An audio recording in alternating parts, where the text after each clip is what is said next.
Hello everyone, great to see you all. Yes, my name is John Griffin. I've written 5 books, which consists of 4 novels and a novella with short stories. The 5th book is this one, Turquoise Traveller, that I've just published, or has just been published. It's a strange urban fantasy, and I'll read you the blurb on the back, I'll give you an idea. Stave Swirler is lost in someone else's nightmarish dream. His given mission is to save his realm before it's too late. A fantastical journey of strange discovery in conflict with the malevolent agents of Tremelon Zandar. Stave must summon the powers of his mind to overcome their evil influences. A seductive, surreal and imaginative tale of fantasy and love that will captivate you from beginning to end. So, the traveller is Stave Swirler. He's travelling through reality overlaid with dream elements.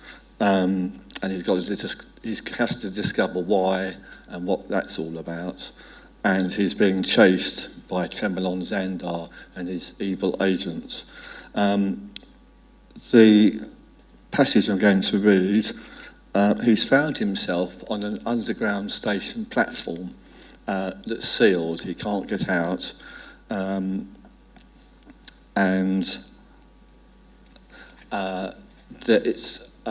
the rails are filled with water, and there's strange noises coming from the tunnel.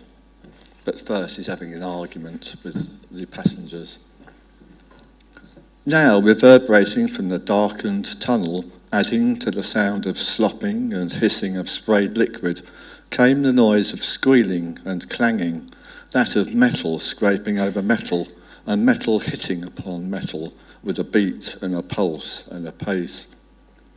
Whoever's dreaming this unknown terror deserves to be punished, someone shouted, and his words echoed down the underground train platform. "What is it?" cried out a young woman. "I'm getting really worried now."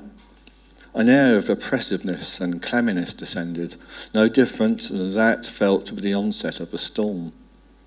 "There isn't any need to panic, everyone. Keep calm. It might be a motorboat from the underground resources team with a crew. Some kind of rescue," Stave answered to reassure them all. "It could even be," he paused, "all right, I don't know what else it could be."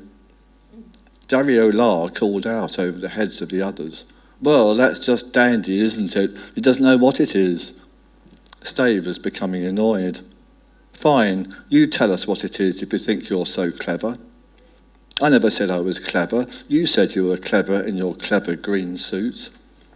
"I don't recall saying anything of the sort, and my suit is turquoise." "Turquoise, lurquoise, whatever. I'm insulted how you are interpreting my dream with the unknown. I was promised a gathering. I promised myself I'd get there, and I must find my bicycle." Feeling real in the unreal yet again, or unreal in the real, he thought. Whichever it is, swinging from one extreme to the other, a giddy pendulum of emotions. "Whether it be my dream or yours, it's still real enough," Stave replied, "so we've all got to pull ourselves together. It could be help on the way for us. I'll go and see." "So you can get to the gathering before me? Typical." "I never said that," said Stave. "I've no idea how to get to this gathering everyone keeps on talking about, if that satisfies you." "I'll tell you what will satisfy me." "Stop squabbling like babies in a pram," shouted one of the waiting group. Now there were sounds of the hissing of pistons from inside the tunnel, joined with the reverberated noises of splashing and grinding. Whatever it is getting louder and sending waves down the stream. And the stream's getting lower, do you see? I think we ought to stand at the other end to be on the safe side. "You can do that if you want, but I'm going up to that tunnel entrance to see what's coming out," Stave said, and he marched with determination one way, while the majority of the other passengers walked past him towards the other end to collect there. They stood close to each other within a mauve shadow, looking like a single dark block of stone. The trainee agent, the former bus driver, with the double rows of teeth, sat on the platform with his feet above the water.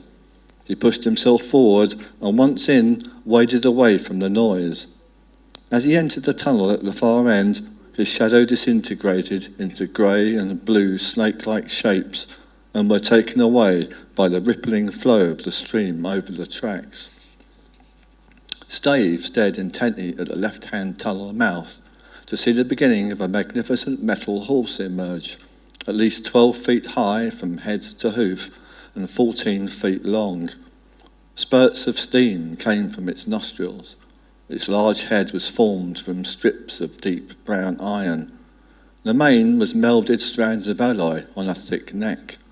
The huge plated body appeared, made with hexagons of bronze and copper, globules of mercury seeping from under the plates of the giant's shoulders. There were spots of verdigris and rust in streaks over the mighty body panels. The artificial creature lifted its heavy hooves, shod with gunmetal, as if a show horse above the lowering level of water. Each time a hoof descended, a shower of liquid shot from the surface, and as the incredible animal machine walked out further, it exposed exotic filigree chiselled onto its copper flanks and a moulded tail made from fused spun wire. At the base of its thick metal neck was an iron ring. Through the ring was a wide and stout pole. Attached to either end were long shafts connected to a gypsy caravan behind. Stave watched in awe as the mighty horse pulled the high caravan fully into view. The carved wheels of it were massive and they turned like watermill wheels. Thank you, Wyatt. Thank you.